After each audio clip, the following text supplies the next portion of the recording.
Hey guys. This is part 3 of What If Naruto Awakened the 6 Eyes and has Gojo's powers.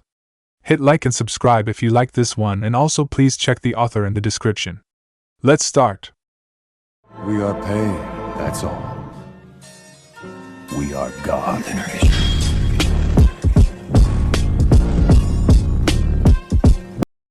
Chapter 10.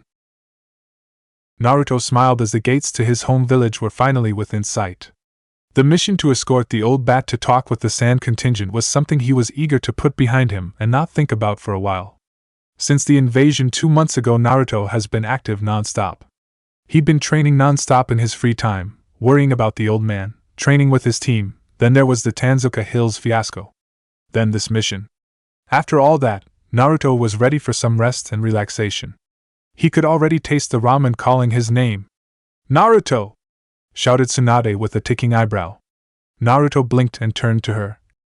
Sorry I wasn't listening," he admitted sheepishly. The Hokage sighed. "I'm aware," she said slowly. "I was saying I want you to report to my office first thing in the morning." Come on," he whined.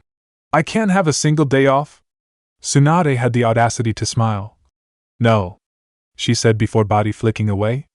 Naruto, whose eyes could follow the movements, only felt even more irritated by the pleased smile she wore as she went her way.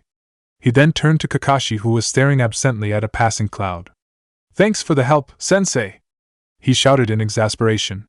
Kakashi turned to him slowly. "Oh, you missed when she told me that I was to report first thing as well," he responded happily. "Get used to being important. It's never as fun as it seems," he chirped before leaving as well. Naruto entered the village and glared at the gate guards that had the gall to ask for his papers. Their response was to yelp and hide behind their desk as he made his way into the village. He was getting his damn ramen. "Oh, you're even more of a cutie!" squealed Ayam as she rubbed her cheek on Naruto's. "It's been so long since you came by. I'd heard you changed, but not this much." As soon as he walked in, she giggled at his new look, long blonde hair no longer held up by his headband, and his bright otherworldly 6 eyes that seemingly helped the sky within them. She'd found him adorable. Naruto, who was completely fine ignoring her actions as he put down his 7th bowl of ramen, hummed at her words. "Yeah, sorry. This is the last place I want to avoid, you know." "We know, kid," Tucci, ramen chef extraordinaire, said as he whipped up another 5 helpings of noodles. "Though I felt your absence in my wallet," he said with a laugh. Naruto snorted. "I'm sure you did. Keep them coming," he cheered as he finished his bowl. "So any fun missions you can tell us about?" asked Ayam, who'd finally finished hugging him. Naruto frowned. "Well, fun isn't the word I'd use. More chaotic and wild. I did fight Orochimaru for a bit, and Itachi Uchiha," he said with a shrug, not exactly the same kind of fun he had described some of his others with his team. Ayam paled at the names. Even a civilian like her knew of such infamous individuals. To think the small boy she considered a little brother was going against such monsters. "Are you sure you're okay?" she asked with worry. Naruto waved her off. "I'm fine," he said before looking at her. "I'm strong." Neither Tucci nor Ayam could really say anything about that. Both of them had heard the rumors, not to mention the heavy weight of Naruto's presence that even they could feel in the air. It was a stark change from the happy-go-lucky aura Naruto had before. Naruto continued to eat ramen for a while. A few people came in to order food, then would leave. By the time Naruto was on his 9th bowl, a familiar trio entered the stall. "Yoo-hoo!" called Ino as she entered the stall with the rest of Team 10. "Look who it is! Naruto, we haven't seen you since the exams. What have you been doing?" As normal, Ino sought information that would satiate her curiosity without hesitation. Beside her, Choji hurriedly ordered food while Shikamaru sighed at Ino's pushy nature. Naruto didn't seem to mind. "I've been on missions. I likely have another one tomorrow," he said between slurps of noodles. "You?" he asked absent-mindedly. Ino perked up at the chance to talk. "Oh, you know. We've been working on border missions, or just escort missions around the Land of Fire. Team 10 has been in high demand lately. I bet Shikamaru had a good showing," Naruto said around a mouthful of pork. Shikamaru groaned. "You're not kidding, I thought losing would get people off my case. Everyone with sense knows you could have won the match. Especially the blonde you fought," Naruto said with a snort. Ino turned to glare at Shikamaru. You could have won the match, she asked incredulously. Naruto laughed. Like I said. Shikamaru smirked. Well, it doesn't matter. I was promoted to Chunin anyway. Asuma-sensei has been running us ragged between missions.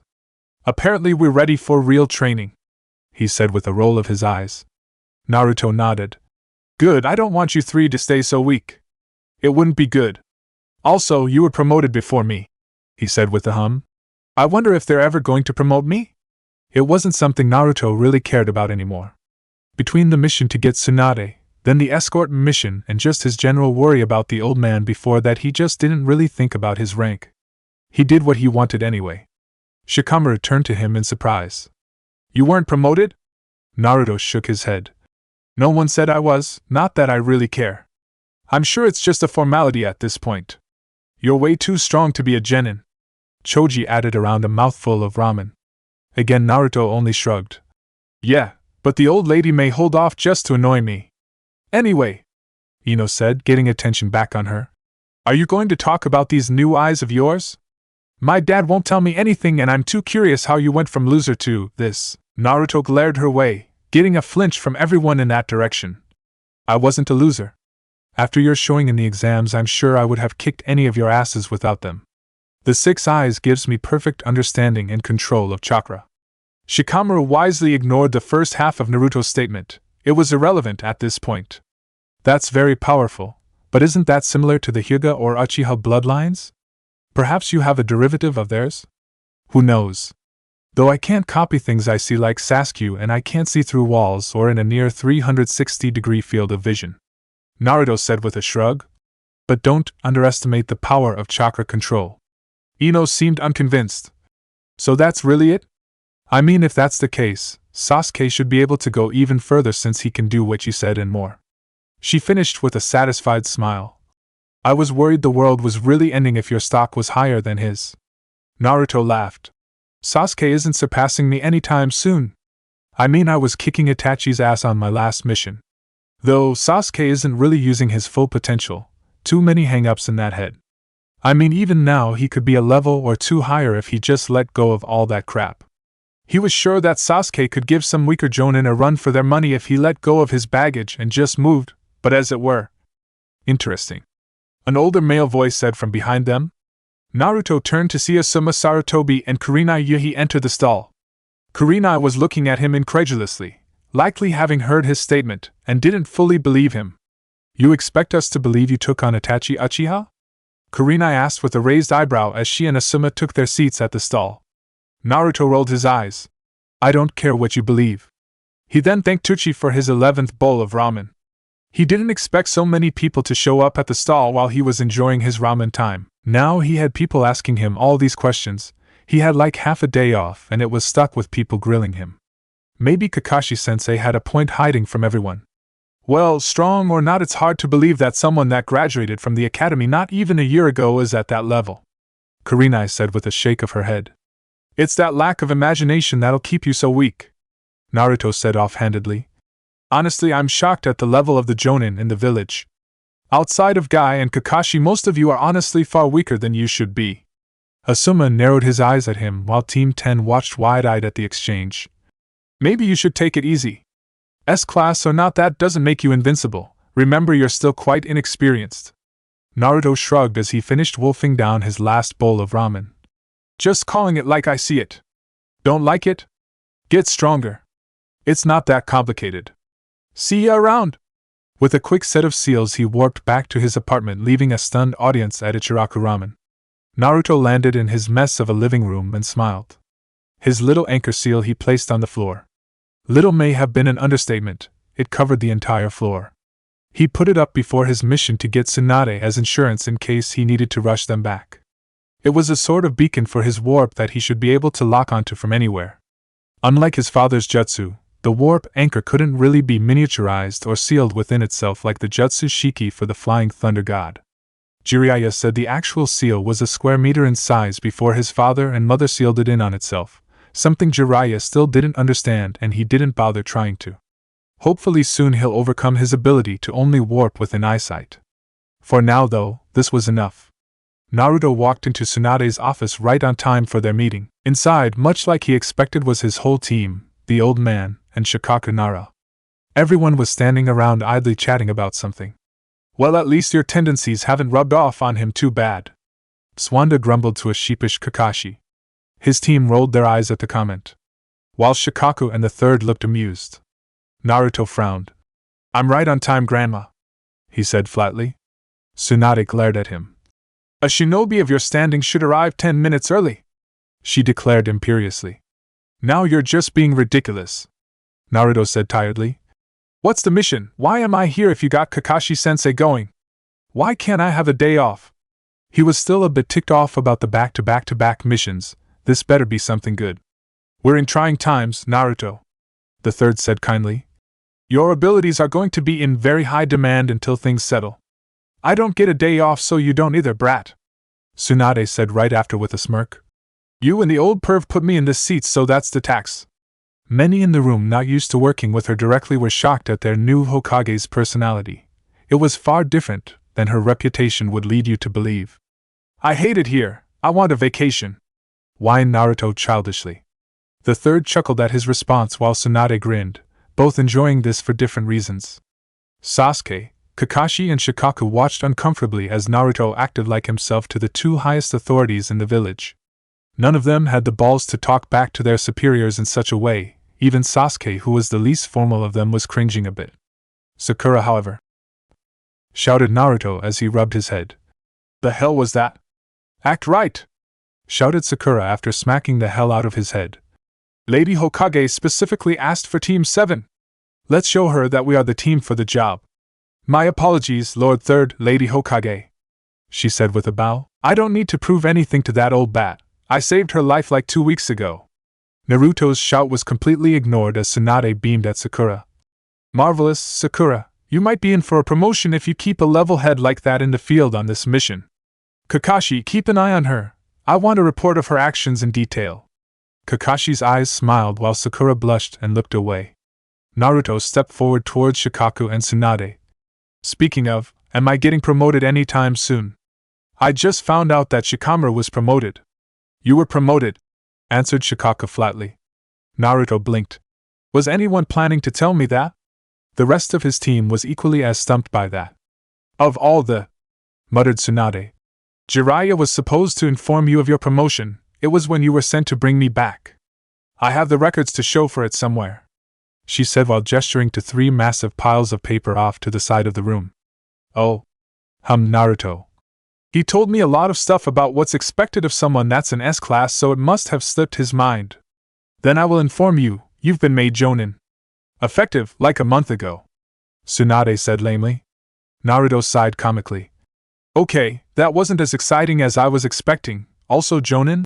He asked, surprised. The third nodded. I do not believe we would be putting you in charge of any large operations anytime soon. Not until you get some more experience leading teams on assignments. Shikaku and the elders believed that it was a formality to name you Jonin. We agreed when learning of their decision. Let's move on to why we're here, Tsunade said while gesturing to Shikaku. Shikaku, for those of you who don't know, is the Jonin commander and chief strategy advisor to the Hokage. She introduced the scared Nara clan head. Shikaku stepped forward. Nice to meet you, Mr. Uchiha, Ms. Haruno. You both attended the academy with my son. I've heard quite a bit about you both, he said kindly. Now, the mission that Team 7 has been selected for is search and destroy. We are sending you 4 to back up Lord Jiraiya in routing Orochimaru and his forces' root and stem. Kakashi is the foremost tracker we have that has a combat efficiency for this mission, as well as his Black Ops experience, making him perfect to work in conjunction with Alpha Squad. Shikaku briefed, while the man in question nodded. Naruto, you are one of the few we have that can take on Orochimaru. This will make it so the forces we have can cover more ground rather than Jiraiya being stretched thin in the Land of Sounds. Sasuke and Sakura are to provide combat assistance and backup. Sakura hummed. I take it, Lord Jiraiya will continue as is while we work as a team in another part of the Land of Sound? Kakashi-sensei can follow the trails, and then we have Naruto if we run into Orochimaru. Tsunade smiled. Indeed, you will be kept in contact with Jiraiya by the use of summon messages. Jiraiya and Alpha Squad have cleared approximately 60% of the country. Team 7 will begin in the territory on the western corner. There you will follow any trail you find. Any updates on the location of Orochimaru will be relayed to you via toads from Jiraiya. Naruto nodded. Got it. Basically run around the land of sound until we find him. One question, what if he's already abandoned the country? It seemed the obvious choice. Why would the snake want to defend a country he didn't have much use for anymore? Clearly he only took control to build forces to invade the leaf. That is also something we're heavily considering. Shikaka said with a frown. Your reports of Orochimaru joining, or rather rejoin the Akatsuki, means that he has immensely dangerous allies and his ties to the country are even less so than before. Worst case we take any and all strength Orochimaru had within Sound Country so he can't return. Well then we should address the issue of this mission with that in mind. Naruto said seriously, getting everyone's attention. Orochimaru was working with Kisame Hashigaki and Itachi Uchiha. If we run into him then those two will likely be there. Sasuke's Sharingan instinctively activated his brother's name. Kakashi's eyes hardened as well. The third and Shikaka grimaced while Tsunade took a deep breath. Naruto. Started Tsunade, making sure to lock eyes with Naruto. If you are to face off with Itachi Uchiha again, can you win? Naruto hummed as he seriously thought about it. If Itachi remained the same as before, yes. However, I'll have to admit that he's not dumb. He'll likely have thought of new ways to come at me since we last fought. It'll be a bloody fight. Sakura turned to him worriedly. You think you'd lose? Naruto's 6 eyes flared and he grinned at everyone in the room. I'd win. Far off in Sound Country a small group of individuals were meeting. Orochimaru was smirking at his companion, Itachi Uchiha. So Itachi, what do you think of my ideas? The Sannin asked happily. Itachi glared at the man with his Mangekyo Sharingan. If you spoil Sasuke before he's become useful for me, I will turn that brain you cherish into mush. Your pathetic curse mark is nothing more than a drug that destroys the mind of those who wield it. I will be sure not to spoil him. Orochimaru said with a smile. I just want to make sure that you understand that I will be taking his body and eyes as my own. I do so desire the eyes of the Uchiha. It is only Lord Pain's word that is keeping you alive, but even that will not stay in my hand forever. Sasuke has a role to fulfill. Stay out of my way. Orochimaru's poker face was good enough that he had no tells showing how nervous he was at having an opponent like Itachi against him once more. He'd never forgotten the trivial way that the Uchiha had handled him before. Are you two having fun? A grinning Kisame asked as he entered the room. He was bandaged up but otherwise fine. Not yet, Kisame, but now that you are here we can begin, Orochimaru said with a smile.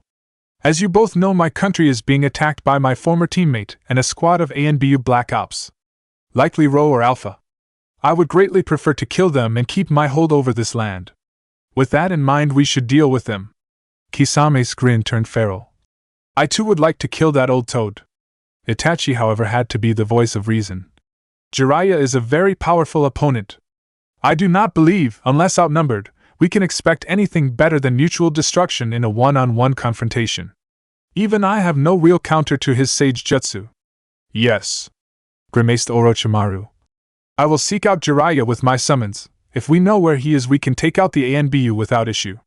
Once he's alone, or at the very least without a regiment of ANBU backing him, we should be able to deal with him quite soundly. Just tell me where I need to go, Kisame said with a wave of his hand. I'll let the two of you do all the strategizing. I don't care for it. And if Jiraiya gets back up? Asked Itachi, not even bothering to voice the name of who he meant. Orochimaru and Kisame grimaced. Then we kill that little twerp. Remember what Leader Pain said, the Shark Man said with a frown. And that jutsu will work? Asked Orochimaru to Itachi. You've experienced his infinity jutsu, do you think that will work? Itachi took a deep breath. The logic behind it is sound. However, knowing this, Naruto is far less experienced than us, yes, but he is very adaptable and highly capable of learning on the fly. We will not have many opportunities to take him off guard with this jutsu nullifying field. Orochimaru smirked as he eyed the scroll containing jutsu notes and Fuinjutsu formulas. What a fascinating creation, domain. Chapter 11. Arrival into the land of the sounds met Team 7 with the wildly lackluster landscapes and populace. Or lack of populace, rather. The war, if it could be called that, had pushed many of the non-ninja out of the country, seeking refuge in the surrounding countries that didn't have one of the great 5 nations as an enemy. Naruto felt that the air in this country was different. Perhaps not the air literally, but his instincts were telling him that something was off. The mission to retrieve the old woman to heal the third was too rushed and important for him to really think about much else besides finding Tsunade. But now, Naruto was feeling like something was at the edge of his senses, just waiting for him to let his guard down. He peered at his team to see if he was alone in this feeling. Kakashi was the same as always, lightly informing Sasuke and Sakura of the methods of the ANBU and what to expect in working with them in an active operation. Sasuke was soaking the information up. He had expressed an interest in working in the Black Ops, but hadn't formally said his intention to join to Naruto or Kakashi yet.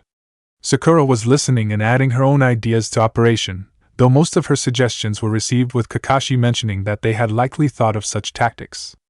Naruto moved forward, a bit away from his team's formation but not so far that he was outside of hearing range, and spread his senses outward. Nothing, he couldn't tell if that was worrying or not, but at the moment he wasn't able to sense any other ninja in the area. His instincts were still telling him to be wary, but he couldn't find a reason to be. He'd stay on guard for now. Anything? Kakashi asked lightly as the others caught up to them. Naruto shook his head. No, it's strange, I feel like someone is watching me but there's no one around. Trust those instincts, Naruto. You've been in too many high-level missions to ignore them, instructed Kakashi. If you sense anything, let me know. We're nearing the meeting point. Sasuke and Sakura joined them. The 4 of them continued onward silently for the rest of the journey, all of them making sure to keep an eye sharp to the surroundings for ambushes. None of them forgot their first mission in unknown territory. Zabuza had gotten the drop on them quite spectacularly. After a while they neared the area where they were supposed to meet with their ANBU contacts. At first it looked like an empty clearing, but after a quick glance without his glasses he noticed there was a barrier in the area. Naruto looked at the barrier with his 6 eyes closely. It was a barrier jutsu that masked the area within in an area denial and obfuscating illusion. Naturally his eyes could preserve the barrier. It looked like wispy smoke hovering in the air around the small set of tents. It was a smart idea that Naruto never really considered. Of course ANBU wouldn't just rest in the open. We're here, announced Kakashi. Sasuke activated his Sharingan and glared towards the barrier. I see. Standard ANBU protocol for active warzone operations, Kakashi mentioned as he weaved through hand seals. They likely know we are here, but I'll follow protocol. He finished the jutsu and placed his hand onto the ground. Naruto observed the jutsu. It was a small pulse of chakra through the earth in a series of bursts. Likely some sort of Morse code. After a moment the barrier was dropped and 3 masked ninjas greeted them. They were tall and well built, but none of the features were that remarkable. Without the masks of the ANBU, Naruto thought they'd look like any other ninja from the Leaf. Their chakra was highly controlled and humming with anticipation, like they were on guard even while looking at them. Captain, greeted the center one. It will be nice to work with you once more. The operation has proceeded much as expected. No sight of the traitors Orochimaru or Kabuto Yakushi. Sound ninja are put to the sword and bases destroyed. 60% of the country has been routed. Sakura reeled back in surprise but didn't speak. Like always, Sasuke didn't have much to add. Kakashi rubbed the back of his neck bashfully. I'm no longer your captain. What is our course of action? Lord Jiraiya is leading the operation. We are here to support to cover more ground. If you have any sort of idea on the location of Orochimaru, I'd like to know so I can go take a look. I'm not really interested in being in this country for very long. Naruto added bluntly. None of the ANBU had any reactions, but the one on their left reached for a scroll in his hip holster. The operation was to close in on the center of the country to push anything noteworthy into one location as they fled our capture. Lord Jiraiya is assisting on the western side of the country. Coordination is through toads and summoned scrolls. The ANBU presented Naruto with the scroll. Naruto opened the scroll. Sakura and Kakashi leaned over his shoulders to read along. So far, many bases held scientific research recovered by the ANBU for further investigation back in the Leaf. No notable opposition. There has been no sighting of any of the guard present at the invasion. They've found the remaining 3 locations at the center of the country and were waiting on Team 7 before initiating the operation. Got it. So Jiraiya and I are taking a base while Kakashi and you all take another, Naruto said with a grin. I bet that old toad is betting he'll find Orochimaru, but I'll be taking that snake's head once and for all. The operation will be as follows. The center operative spoke up again. The commander will be leading the assault on the northernmost base. Captain Kakashi and the rest of Team 7 will accompany that force. Sakura and Sasuke met eyes and nodded while Kakashi hummed quietly. Naruto Uzumaki will be taking the eastern base. The base has been scouted and has several of Orochimaru's strange experiments have been seen within.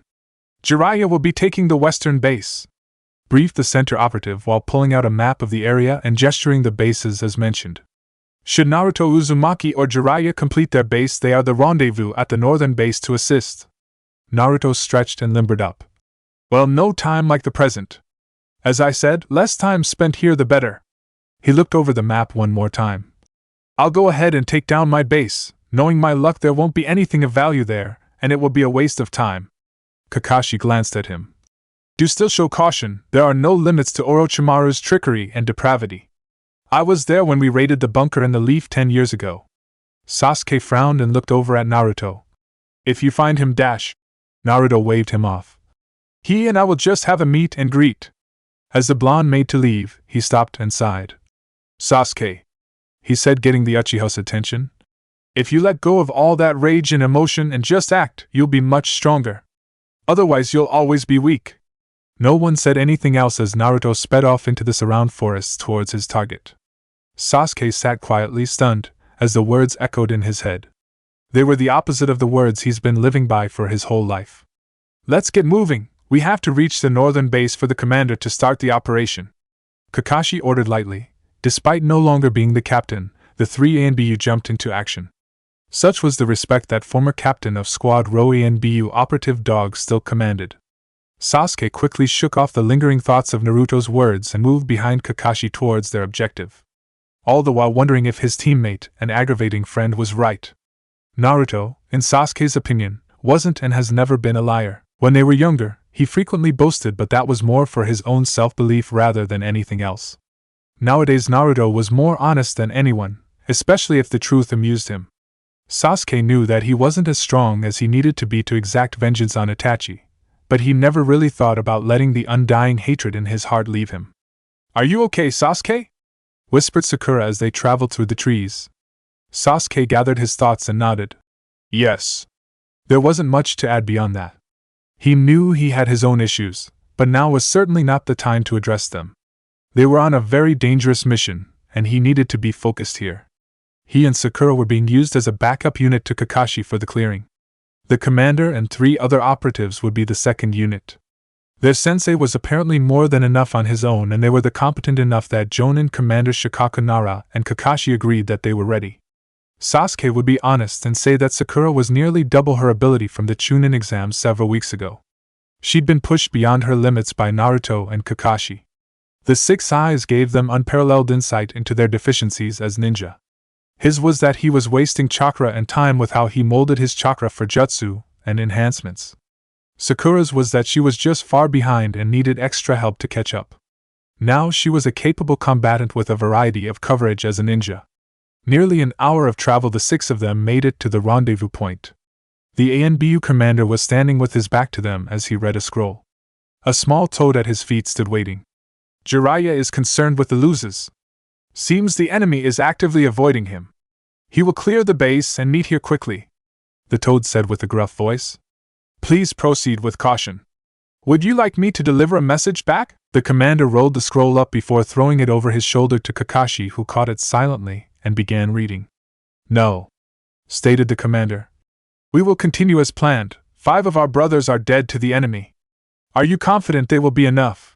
He said towards Kakashi while gesturing to Sakura and Sasuke. Kakashi closed his eyes sadly.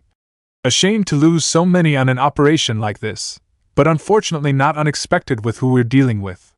He turned to the commander. My team will be enough, he assured him with a nod. Very well, we will begin immediately, stated the commander while gesturing to the 3 ANBU that traveled with them. Sasuke took a breath and steadied himself. Even though he'd been on an A-rank mission, Wave was more him keeping close to Kakashi and hoping to survive. Now he was expected to hold his weight and take the fight to Orochimaru's forces. Next to him he noticed Sakura was gathering her wits as well. Listen closely, whispered Kakashi to them both as the ANBU in the distance gathered around their commander. This is going to be different than anything you both have experienced. We will be moving quick and killing everything in our path." The weight of his words hit the both of them immediately. Sakura was unsteady for a second before hardening herself and nodding. Sasuke didn't find it hard to wrap his head around ending the enemy. He dedicated his life to vengeance after all. "What we encounter will not be human, unless we come across the elite guard, codenamed Sound 4 or Orochimaru himself. They are twisted amalgamations of science and sickness. Killing them is putting them out of their misery." Naruto confirmed that they aren't able to be saved. Sasuke reached behind him and laid his hand on his sword. The newest addition to his arsenal. He was ready. "Let's go." Kakashi nodded and turned towards the north, towards the edge of the forest. In the distance was a large field that had rolling hills and through the center a rapid river that sliced through the valley and hills. If one didn't know what lay hidden under the ground, it would look like a picturesque landscape that was worthy of painting.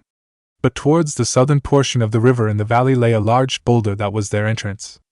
Team 7 watched as the commander and his unit opened the seals hiding the entrance. After a moment, part of the boulder faded away, revealing a dark tunnel and staircase leading down. Sasuke and Team 7 hung back, then followed after the ANBU. Inside was a dimly lit hallway with small torchlight guiding the way. "This is where we separate," announced the ANBU commander. Sasuke watched as the 4 ANBU melted into the ground and moved via Earth Jutsu deeper into the base. He chided himself for not watching with his Sharingan, as Earth Jutsu was an area he was sorely lacking in, knowing only a few jutsu he'd seen used by Kakashi in training. "We will proceed, I'll lead. Sasuke, you have the rear, Sakura the center," commanded Kakashi as they moved deeper into the base. Minutes of travel into the base through what seemed like an endless series of hallways eventually gave way to a wide open room littered with torches on the walls. "Wait!" whispered Kakashi before in a heartbeat he pulled a kunai and swiped it into the air next to him. Sasuke, Sharingan triggered, noticed a small needle parry from the kunai and looked towards where it was launched. His eyes, a pair of two Tomo Sharingan, were able to track the trajectory of the needle to see a strange beast whose left hand had dozens of holes that were soon spitting out needles towards them. Kakashi was already moving, blitzing towards the enemy and slashing through its throat. An arc of blood shooting into the air. Sasuke wasn't able to really observe any longer as his eyes caught another beast. It was large, with thick muscles and rock-like fists. Pulling his blade and speeding forward towards his opponent, he weaved around the first attack and lashed out with his blade. The beast roared in agony and slammed both fists into the ground, forcing Sasuke to jump back as the ground cracked. Sakura slammed a hand onto the ground and the area beneath the beast shone with a yellow hue before exploding in a shower of shrapnel. Sasuke wordlessly weaved 3 seals and swiped a hand enshrouded with lightning, releasing a shower of needles of lighting towards the beast still reeling from the earth jutsu. Sasuke's eyes saw the beast fall to its knees and shot forward. He then plunged his blade through the eye of the beast, finishing it off once and for all. "That thing was tough," muttered Sakura as she looked around the room. "Sensei finished 2 of them already." Sasuke flicked the blood off of his blade and nodded, his eyes surveying the area to find any hint of another monster. It was a minuscule flicker of chakra, but Sasuke was able to notice it thanks to his eyes and moved quickly and tackled Sakura out of the way of a massive tail piercing through the group right into the air where Sakura was previously standing. Gathering themselves to their feet, they watched as another monster, longer limbs with wicked claws and a spiked tail. Its body clearly started from a woman, but he'd be hard-pressed to call her human any longer. Sakura shot forward, her fists holding a pinkish hue of her innate chakra. The clawed beast screeched as it met her charge. A massive claw swiped at Sakura, its size nearly that of her torso. A smooth lean back avoided the eviscerating strike. She then followed with a counter to the stomach. Right at the moment of impact, the chakra enhancing her fist erupted, causing a devastating blow of force that compounded with Sakura's incredible, yet strangely natural power.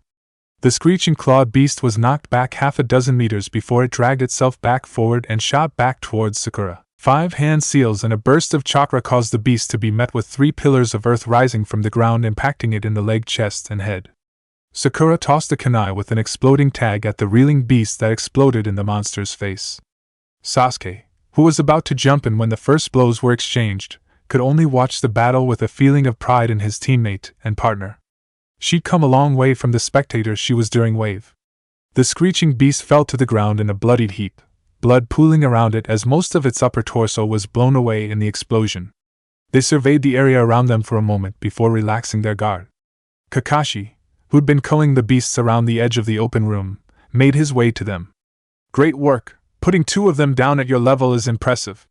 Your run-of-the-mill Chunin would be hard-pressed to accomplish that without injury. He complimented them with his trademark eye smile. Sasuke felt the low hum of pride at his sensei's words, but he could see the pride in Sakura's eyes. She'd confided in him that she felt a tremendous shame at her performance during the exams, so to be told she'd performed beyond the standard today meant a great deal for her.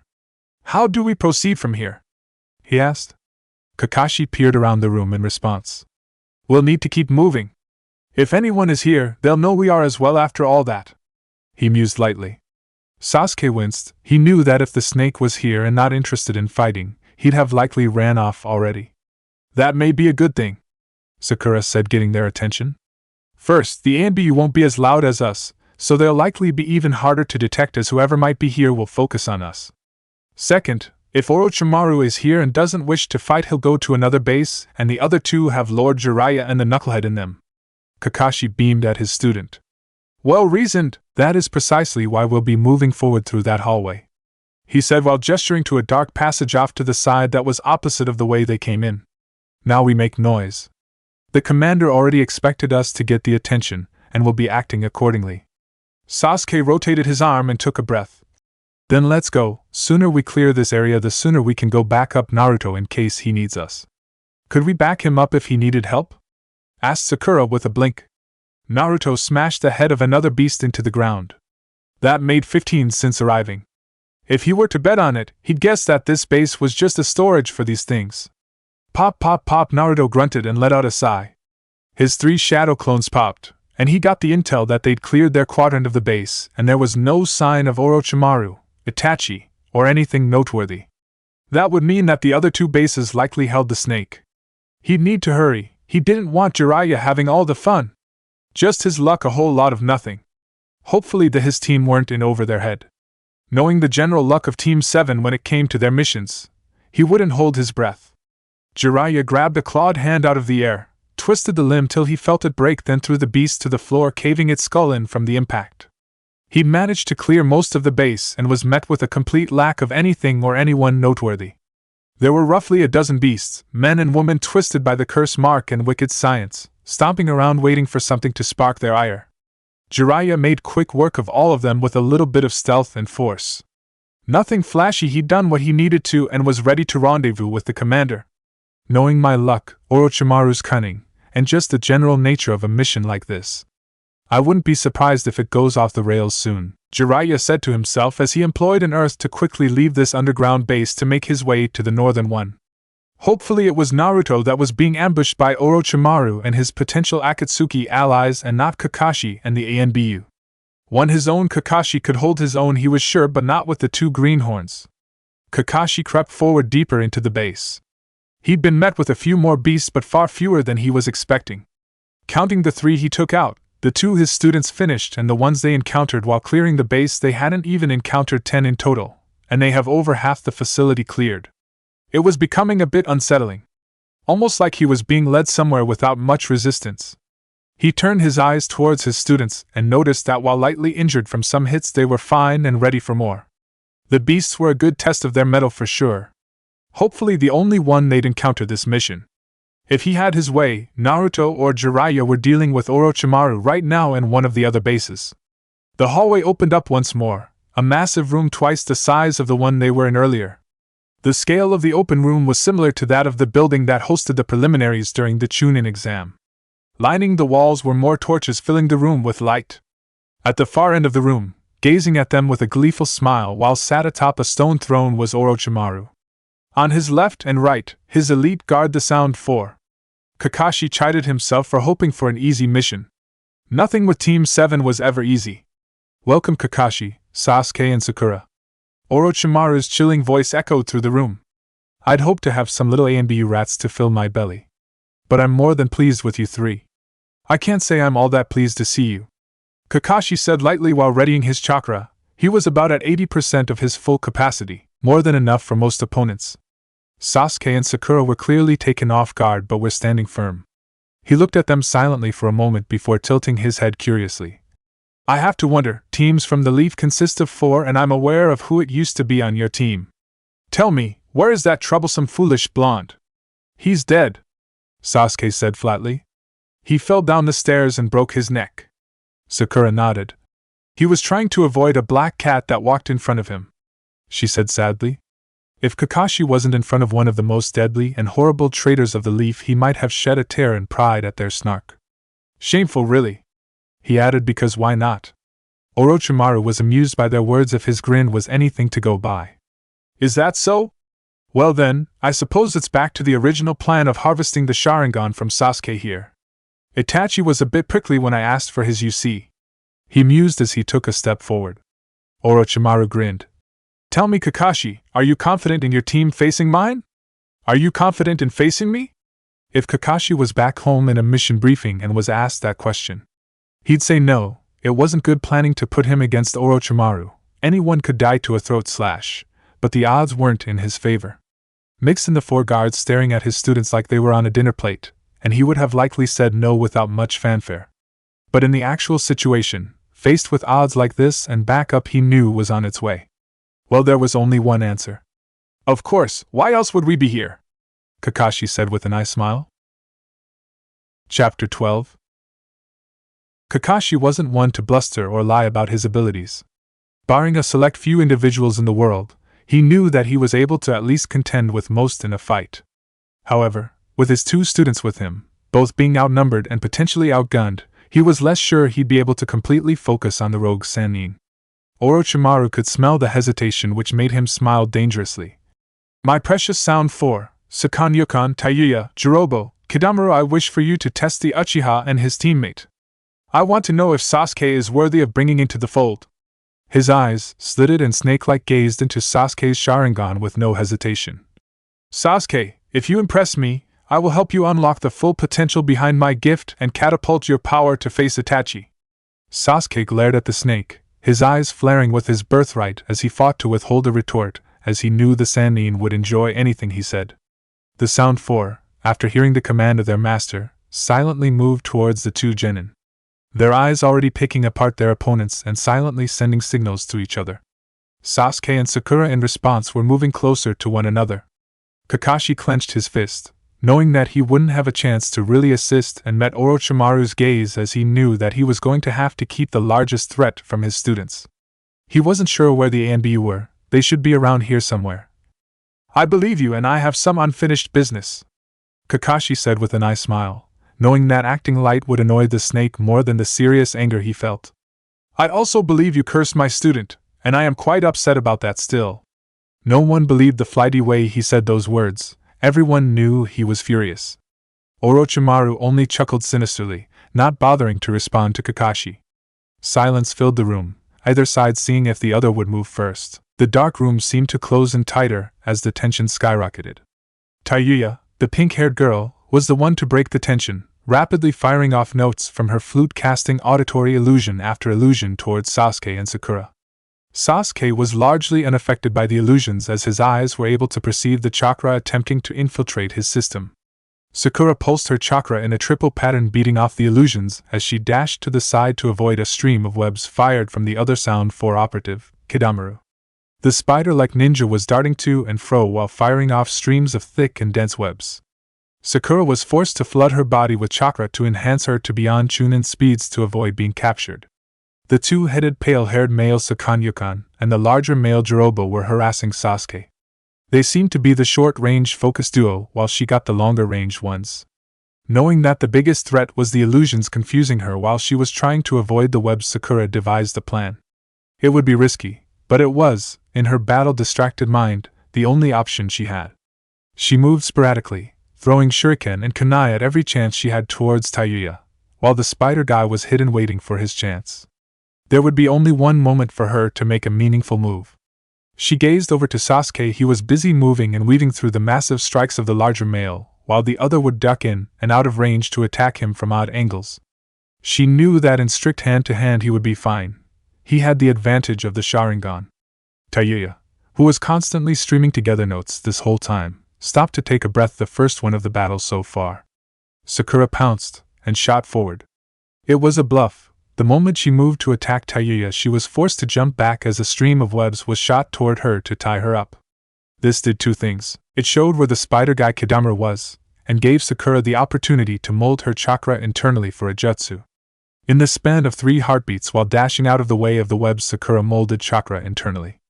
Tayuya towards the side moved to re-engage her now that she had her breath back. Then with 2 hand seals, a remarkably low amount for the level of jutsu, Sakura slapped her hands to the ground and the entire area around her and her opponents became murky and dense. The stone ground boiling and giving way to a swampy bog that held her opponents in place as they were slowly sunk into the dark depths of the jutsu. Earth release, swamp of the underworld. Sakura screamed internally. It was the last jutsu taught to her by Jiraiya. Something of his own personal arsenal that he thought she'd be able to make use of. Area denial and incapacitation was something that Sakura needed in her toolbox, and now she had one of the very best jutsu for it. While she managed to get both of them in her jutsu, it was Kadamura she wanted. Tayuya summoned 2 massive lumbering beasts that were working to get her out of the jutsu, but she ignored her. Twin kunai in hand, Sakura dashed towards Kadamura and was poised to slash his throat. Right as she was about to land her attack, he transformed. Kadamura, the already mutated and deformed male with 8 limbs, had his skin darkened with a dark red hue, his eyes turned yellow and black, and had 2 large horns sprout from his forehead. With newfound strength, he was able to pull himself halfway out of the bog before sending a wide wave of web toward her to force her away. Sakura cut her losses and tossed 3 kunai toward Tayuya and her beast, one of which had an explosive note. The 2 lumbering beasts moved in front of her to take the hits. The detonation from the explosive filled the area with dust and debris, obscuring the 2 beasts and Tayuya from sight. Her attention moved back towards Kadamura, who had shot a string of webs to the ceiling and pulled himself free of the bog. Sakura grit her teeth. She knew she hadn't mastered the jutsu, but that still should have been impossible. The cursed seal mutation had granted them superhuman strength beyond what she expected it would seem. Sakura, in a whirlwind of movement, was forced to twist and dive away from 2 lumbering mindless beasts. She saw that instead of illusions, Tayuya's flute was now controlling her beasts, which gave her a bit more breathing room to think of a new plan rather than focus on countering the illusions. Another moment later, she was knocked across the room by a kick to her ribs from Kadamura, who had taken the opportunity to attack while she was distracted. As soon as she rolled to a stop, she was picked up and thrown by one of the beasts. A silent scream escaped her as she was rag-dolled around the room. On the other side of the room, Sasuke noticed what was happening to her and frantically increased his speed towards the bigger opponent. Jirobo, who was more of a tank than a brawler, held up his arms in defense of the incoming attack. He knew he had no chance to avoid or parry in time. The kick Sasuke was moving with was in fact a feint, as right when Sakanyakan moved to intercept, he twisted and kicked off the twins into the air and threw a rain of shuriken throughout the room, twisting with his momentum. Red Sharingan eyes flared, and his mind and body worked overtime to mimic a maneuver he saw his brother complete at a younger age than he was currently. Jirobo, Sakanyakan, and even the other 2 were caught off guard by the omnidirectional hail of steel that assaulted them. In the moments following, where the 4 were shaking off their injuries and regrouping, Sasuke blitzed forward to a prone Sakura who, while noticeably injured, was still conscious. Blood was pooling from her forehead and left flank from the onslaught. "Can you still fight?" he asked quietly, his eyes tracking the 4 regrouping ninja across the room. Sakura coughed and sat up. "I'm not going to be able to go as fast anymore, but I can support you. The cursed seal boosts them too much," she said warily. Sasuke grunted. "We can manage, they have good teamwork for a group of freaks." A melody filled the room once more and the fighting continued. Kakashi, in a moment of self-reflection, would honestly say he owed Might Guy his life right now. The absurd speed of the Sannin was only just beyond what he's faced with Guy in their spars. If he hadn't been forced into their rivalry all these years, he would likely have been killed already. That being said, Kakashi was still coming up short in every other category when faced with the legendary ninja in front of him. Orochimaru's ferocity was so much that it was as if Kakashi had taken his prized possession from him, and he was fighting to get it back. His unorthodox way of moving, slipping in and out of various forms of taijutsu, was so alien to anyone he'd ever fought that Kakashi knew without Obito's eye he would come up short as well. Lightning crackled to life in Kakashi's fist as he parried a kick. The instant before the chakra would affect Orochimaru, hazy green chakra filled the snake's leg as wind-natured chakra countered and overcame the effects, shredding Kakashi's glove instead. More movements, made in tenths of a second, half filled with feints, others to feint a feint, were made over and over. Kakashi's Sharingan learning and memorizing all of his opponent's movements the instant they were made and allowed him to slowly adapt. Though that was taijutsu. Orochimaru began to weave ninjutsu into his attacks after Kakashi successfully reversed a maneuver, throwing Orochimaru across the room, denting the stone wall he impacted. Tongues of flame sparked to life, swinging and whipping around the room from all 10 of Orochimaru's fingers that were then extinguished by a wall of water created by Kakashi. The water was then rapidly formed into a roaring dragon that was shredded by a thin stream of wing that sliced deep into a wall behind Kakashi. As chakra was molded into his next attack, Kakashi was blasted back by the ground, exploding into a rushing river of mud. That was then hardened into stone. As Orochimaru pierced his skull with a wind blade, he burst into smoke, signifying a clone had taken his place. Orochimaru ducked and flipped back, parried a shadow, and laughed. Sinister chakra filled the room before pulsing with enough force to blast away the dust around him. Genjutsu. Orochimaru chuckled sinisterly at the notion. Your illusions, despite coming from the legendary Sharingan, are far too lacking to give me pause. I've faced Itachi's illusions before, yours are paltry in comparison. Kakashi, from his position in the shadow of the room halfway in the ground, would admit that he was no Itachi and moved on. A minuscule pulse of chakra saw the network of exploding nodes he planted while Orochimaru killed his clone. A ball of angry red fire erupted, followed by a shower of stone shrapnel where Orochimaru stood.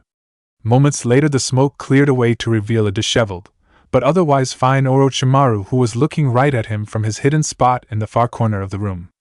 I'd forgotten almost, the snake mused. After the third Hokage, then that brat, and my teammates, I was getting a bit self-conscious. Killing you this easily is a nice reminder of my strength. Kakashi hardened himself and with Herculean effort kept his focus on Orochimaru and not the hectic battle of his students on the far end of the massive underground room. What happened to the ANBU? Kakashi wondered tersely. Naruto knew that this mission could be filled with the typical Team 7 nonsense. So far, he wasn't wrong. His base was filled with nothing but beasts he'd killed without much fanfare. Now he was finally entering the northern base, and just knew this was where he was supposed to be the whole time. The base was nearly empty. There were signs of battle and dead monsters throughout, showing him that his team and the ANBU made their way through, and deep within he could faintly hear the sounds of fighting. He didn't even bother slowing down as a single beast still prowling through the caves appeared and killed it without even looking at it with a backhand fist empowered by infinity. Moments later he entered the massive room that held the conflict he was chasing. Sasuke was bloody and Sakura was propped up against the wall clutching her ribs and a kunai. Their opponents were similarly bloody, but only one was down, a fat guy he vaguely remembered from the invasion whose head was a couple feet away from his body. In the distance Kakashi was being kicked around about Orochimaru, who looked more interested in playing with his food than finishing it. Not wasting a moment longer he teleported between Sasuke and his opponent, some six-armed freak, and kicked his legs out from under him. Naruto! Gasped Sakura in surprise while Sasuke sighed in relief. Naruto grabbed two of the guy's arms and slammed him face first into the ground, knocking him out, or just flat out killing him, he wasn't sure. Sorry I'm late, he said quietly. Kakashi appeared in a flicker of movement next to Sakura, finally confident in leaving his fight to check on his wounded student. Orochimaru followed behind slowly. No, I don't have the patience for you, Naruto grunted with a large frown. Hands moved into a cross pattern. Shadow Clone Jutsu! 6 clones, all bearing his 6 eyes, burst into existence. In the next moment they shot forward, 2 to each of the strange guard, while Naruto rammed right into Orochimaru in a shoulder check that took the snake off his feet. A moment later a spark of blue burst into existence next to the tumbling Orochimaru, who shot away frantically before the space around the blue chakra collapsed into nothing, leaving a void of stone in its place. Naruto vaguely felt his clones finish the 3 guards. They were already weakened by his team after all. In the distance Orochimaru gathered himself. You're not wasting any time, are you, Uzumaki? His voice tense. Naruto rolled his eyes. No, I'm just tired of seeing you. I feel like every time I go on a mission it's to deal with you. He pointed both his index fingers at him and 2 spiraling sinister shots flew towards him, both dodged and the ground exploding where they hit. Orochimaru was ready for Naruto, who was flying towards him at absurd speeds, only for at the last moment he teleported to his blind spot and landed a kick to his ribs, sending him to the ground in a crash. Naruto gestured to Orochimaru, then pulled his arm back and clenched his fist. Orochimaru was pulled off the ground and his was rocked by a haymaker to his face, then sent crashing back down to the ground, cratering the stone floor. As Naruto was about to finish the fight, his right hand molding a Rasengan for the snake's forehead, he was forced to teleport back as a massive sword swung through the air where he was just standing. Not even a heartbeat later, an enormous fireball was flying at him. He would have dodged if his team wasn't behind him. With a single hand seal he flared infinity to stop the jutsu in front of him and let it dissipate. Naruto sighed tiredly as the blue-faced shark man Kisame and the emotionless Itachi Uchiha sauntered into the room. He could feel the anger radiating off of Sasuke behind him and the trepidation from Kakashi. "I was wondering if you two would be here or if Jiraiya had dealt with you," Kisame growled. "He'll get his, you're our focus for today." Naruto took a deep breath and threw his glasses off his face. He could tell that Kisame was back in fighting shape and Itachi was at his 100% as well. Both were annoying opponents at the best of times, but he was going to have to deal with all three of them on his own. Itachi stepped forward. His place at Kisame's side was filled in by Orochimaru. His eyes weren't in their Manjikyu form but rather the normal Sharingan. They looked eyes. Naruto noticed that he didn't even bother trying to ensnare him into an illusion. "We've prepared for you. I know that the time since we've last battled you've likely improved your abilities," Itachi said, then started gathering chakra into his chest and skull. "Our leader has provided us a technique that will eliminate you. Goodbye Naruto Uzumaki, Jinchuriki of the Nine Tails." Naruto tensed. He could see the chakra working through Itachi's body. It was unlike anything he'd ever witnessed. A mixture of raw chakra and a form of barrier mixing and mingling. Naruto charged up a red and shot it towards him, but Orochimaru and Kisame were able to block it.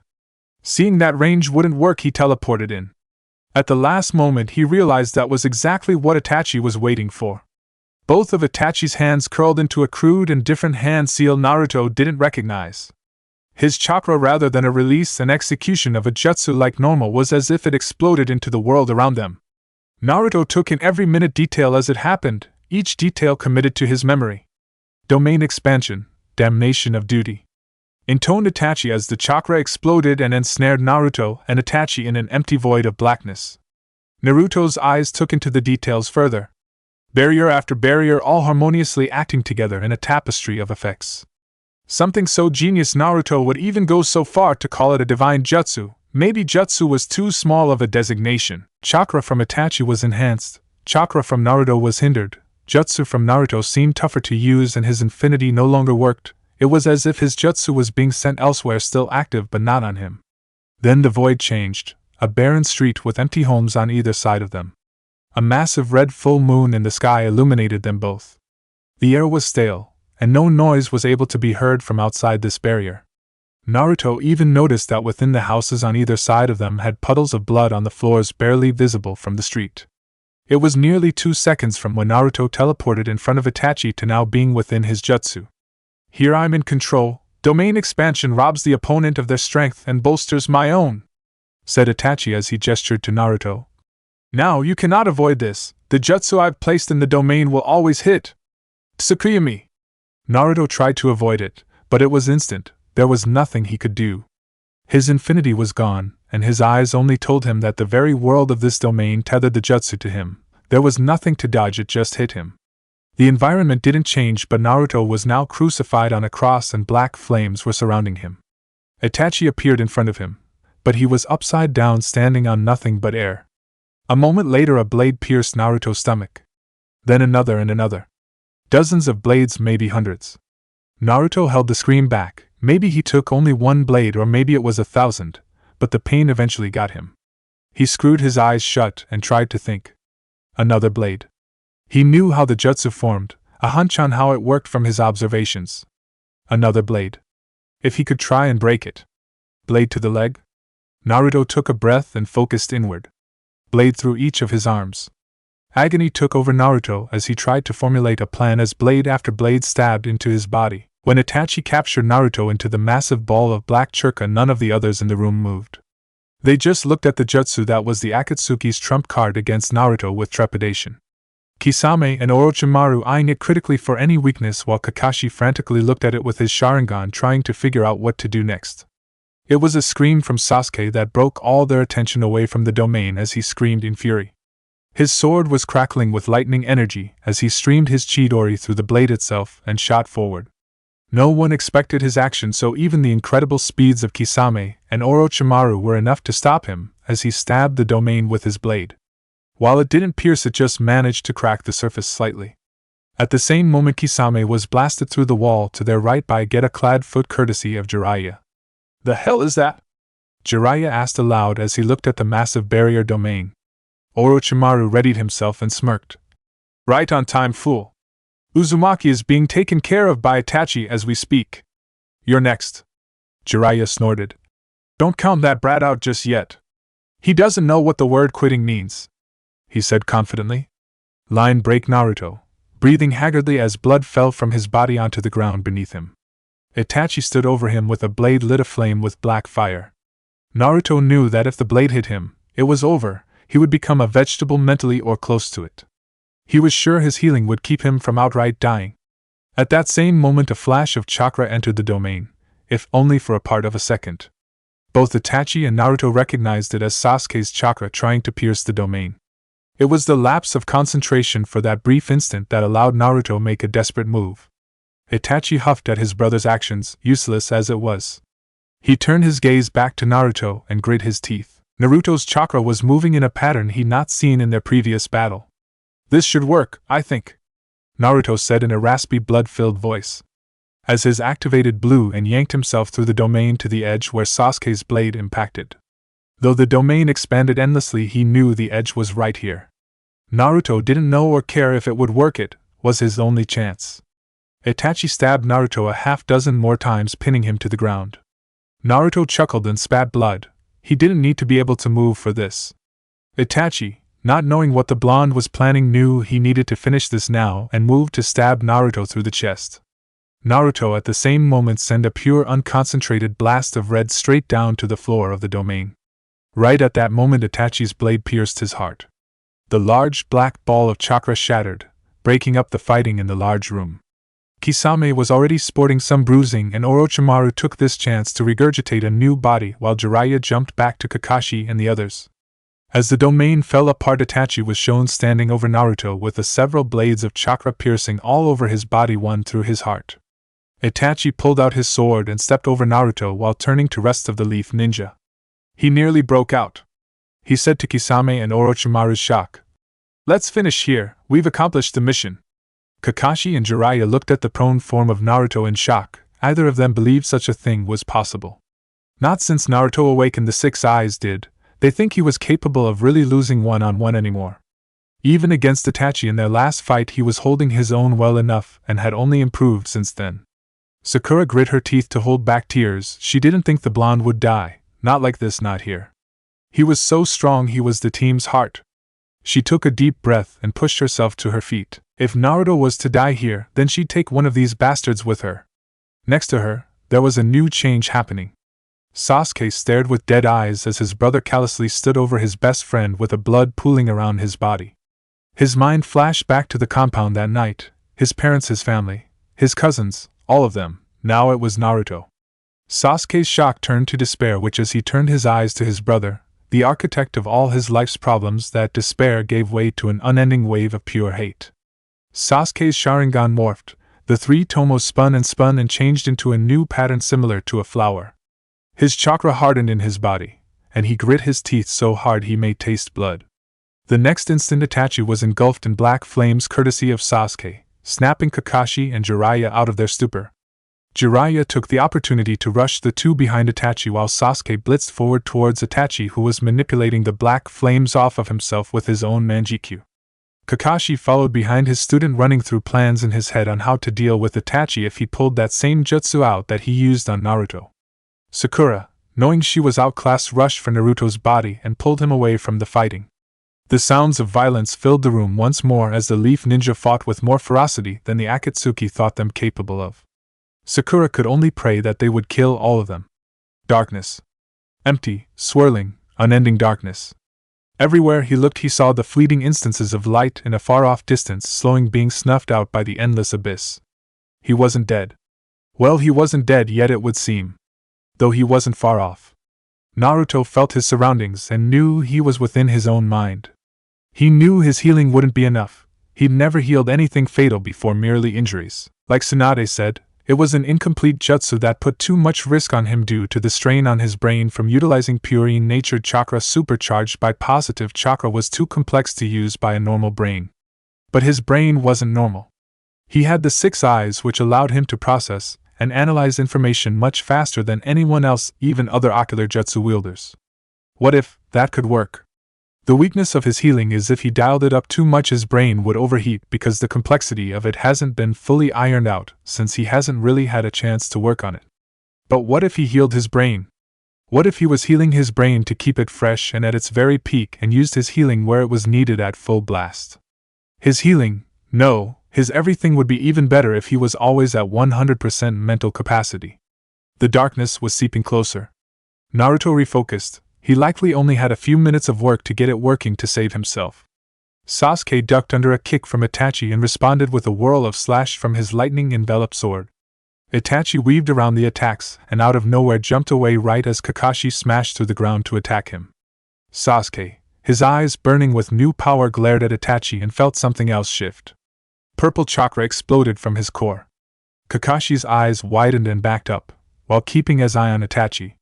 "Very good, little brother," Itachi said as he watched his brother's power come forth. "Shut up!" shouted Sasuke as his eyes started crying blood from the strain. The purple chakra formed into a ribcage around him, then a right arm of bone was formed that swung through the air at blinding speeds. Itachi couldn't move, so he blocked it with his own red flaming ribcage. Itachi looked at his brother's power critically. "This is called Susanoo, or he with ability to help by all means. It is the greatest power of the Uchiha. Only one of us in our clan's history truly mastered it, Madara Uchiha." The name sent shivers down the spine of Sasuke and Kakashi. It was with this jutsu he was able to battle the almighty Hashirama Senju on equal footing during their warring years. Sasuke couldn't speak from the strain, so he continued to glare at Itachi. Kakashi looked at Sasuke, then back to Itachi. "So this is only achievable with the Manjikyu Sharingan," he spoke. Itachi turned his gaze towards Kakashi. "Indeed, though you need both eyes for it. The Manjikyu has an ability for each eye, then the Susanoo for both in harmony." Kakashi hummed. "I see." Sasuke's growled and the arm flashed forward once again, smashing into a red flaming bone arm courtesy of Itachi's Susanoo. Neither winning the battle of strength. "Now that you have these eyes, Sasuke, you should know. You and I will be meeting soon. I will have my battle with you. Once you can actually utilize them.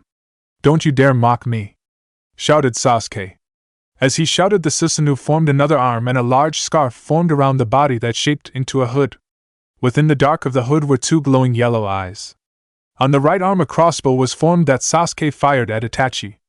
Kakashi saw his moment and activated his own Manjikyu ability to try and destroy the arm that moved to intercept the arrow. Itachi increased the power of his Susanoo and formed the Yata mirror to take the attacks head-on. Finally, Sasuke's body gave out and he fell to one knee from the strain. Kakashi was similarly weakened from using the jutsu of Obito's eye. Itachi let his jutsu go and looked to where his colleagues were battling Jiraiya. The fight seemed to be a stalemate as Kisame wasn't able to use his larger jutsu for fear of hitting him or Orochimaru in this underground hall. Itachi readied the sword he killed Naruto with and moved to attack Kakashi, who was the bigger threat between the remaining ninjas. Kakashi was able to parry the first swing with a kunai, then avoid the follow-ups. Itachi feinted a stab, then grabbed his arm and tossed him through the air into the wall. He parried Sasuke as he attacked him, but without his Manjikyu Sasuke just wasn't able to keep up anymore, and was batted away and thrown across the room towards Kakashi. Itachi began flashing through hand seals and molded his chakra into flame. Kakashi and Sasuke looked up to see a nearly white-hot massive fireball flying right towards them. However, the flames never reached them. The fire stopped right before them, stopped in midair as if held by some supernatural force. Ha ha ha ha ha! The familiar laugh shocked everyone in the room who'd heard it. Even Jiraiya, Orochimaru, and Kisame heard it. Kakashi and Sasuke turned around to see a bloody but seemingly uninjured Naruto laughing as he stood behind them holding the fireball in place with his infinity. "Itachi!" Naruto shouted with a grin. "You old bastard! You nearly killed me!" He began laughing all over again. Itachi just looked at him with barely noticeable shock. But don't worry, I finally perfected my healing. I mean chakra. No, I mastered my body. My chakra and body. Yeah, that's it. I know it and I have it now. I know what to do and why. That's the most important, Itachi, the why. Naruto explained deliriously. I can do it now. Jiraiya appeared beside him and looked at him worriedly. You okay, kid? Okay? Am I okay? You old bastard, I'm better than ever, I know it now. I know what I need, and why I need it. I can do anything, I can feel it. The most impossible things are within my grasp. Kisame came flying in and Naruto shot forward with speeds he never achieved before. Even to Itachi and Jiraiya he was nearly impossible to follow. Naruto blocked Samehada with infinity, and with his right hand he made a melon-sized golden Rasengan that he smashed into Kisame's stomach. Immediately after, he casually moved to his side to avoid Orochimaru's sword moving to pierce his throat. Naruto weaved and avoided all follow-up attack with casual ease before blitzing forward and smashing a palm into Orochimaru's stomach, nearly knocking him unconscious. Itachi was trying to formulate a plan of attack. He could try a domain again, but he was dangerously low on chakra and that would put him beyond empty. In his moment of though, he was hit by a red to his chest from Naruto, who teleported to his right and shot a red at the same time, blasting him across the room near to where Orochimaru and Kisame were recovering. I feel it. Yes, Naruto said reverently. It doesn't matter anymore how many of you there are, how strong you are, no, it doesn't matter. Before what I am now, none of you are. I feel it truly now, and before I knew I wasn't. Naruto's chakra, a now golden tint to its natural blue, began emanating off his body as he spread his arms wide. Throughout the heavens and the earth, I alone am the honored one. Chapter 13. Many in the long and bloody history of the ninja would be able to tell you of a moment when, in their very bones, they knew the opponent in front of them was in a different league. Veterans over time in the field developed a keen sense to know when they should cut and run and when to stand and fight. Elites have an even keener sense to know when the person in front of them was within their capabilities. To know when they had a solid chance of defeating their opponent. It's not perfect, of course. People have hidden abilities or strategies that can turn the tides. Nothing is cut and dry, as in one is stronger and will win in the world of ninja. A Kage has a unit of guards because a kunai can slay a titan after all. Today everyone in the underground base of the Snake Sannin felt that sense flare to life.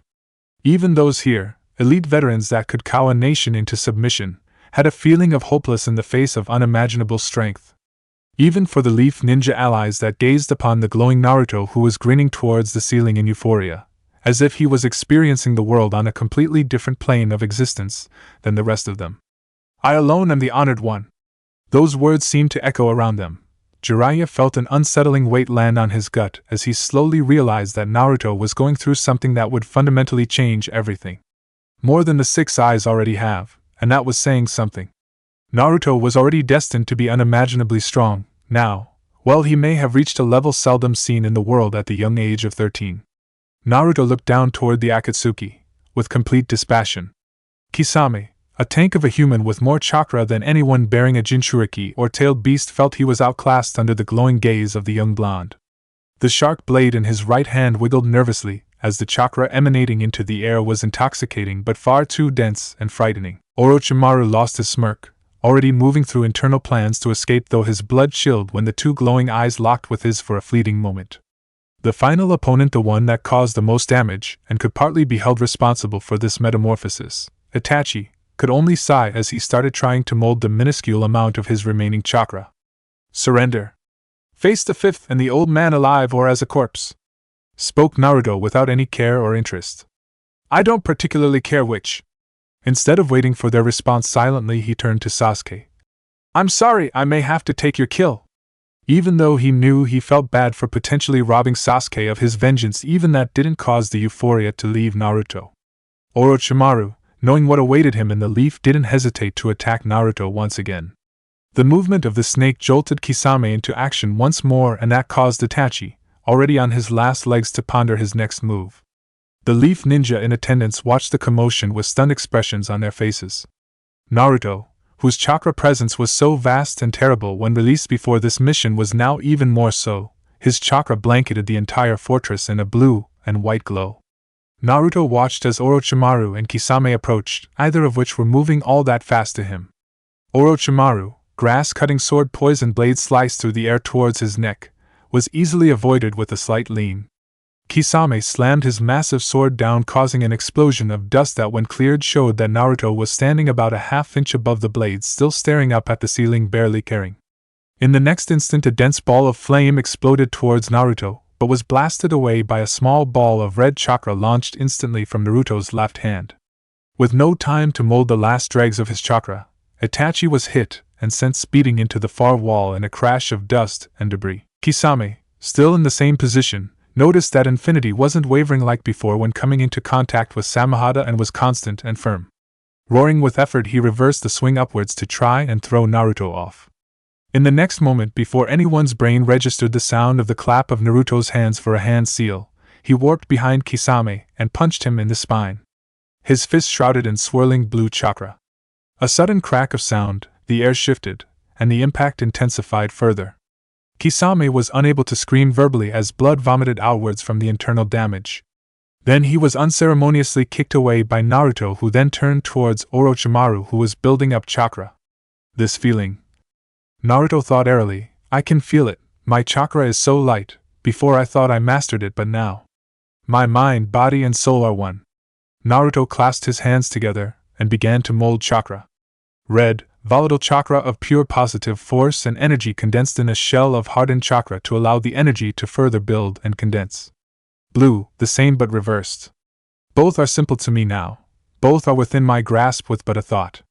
Blue energy swirled to life and Orochimaru, who was trying to build up a jutsu, was catapulted off his feet toward Naruto, whose other fist swirled with red chakra as he punched Orochimaru in the stomach.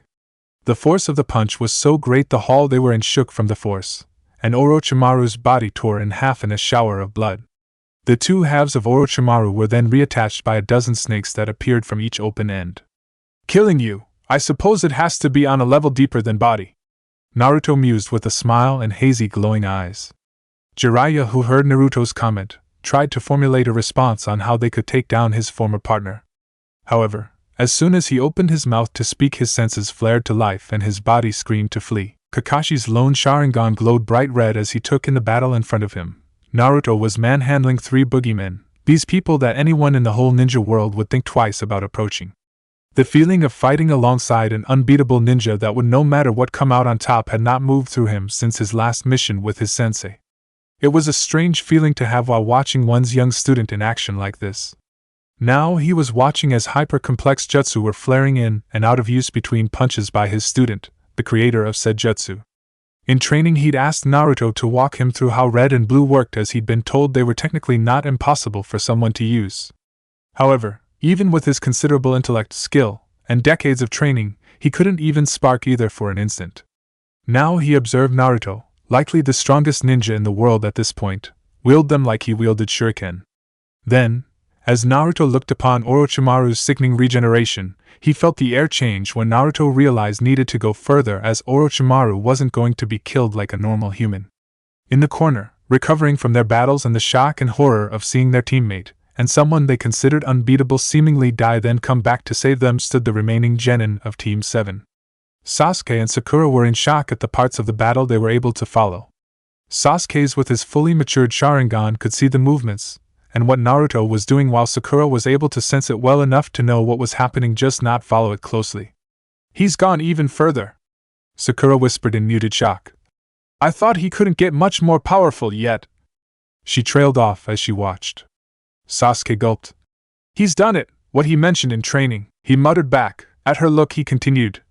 He mentioned that while chakra was effortless to use for him, he wasn't perfectly in sync, and that he was consciously and purposefully following all the steps of his jutsu to cast them, and when that was gone, he'd be truly the strongest. Both of them were pulled from their talk at the change in the air. Either knew what was coming, but their instincts told them to run. In the corner of the room, where Kisame lay defeated and broken, a damaged and barely standing Itachi grabbed him and moved to flee from the arena. Giving the leaf Orochimaru as a sacrifice and distraction for both of their escape was something he was sure Pain would accept.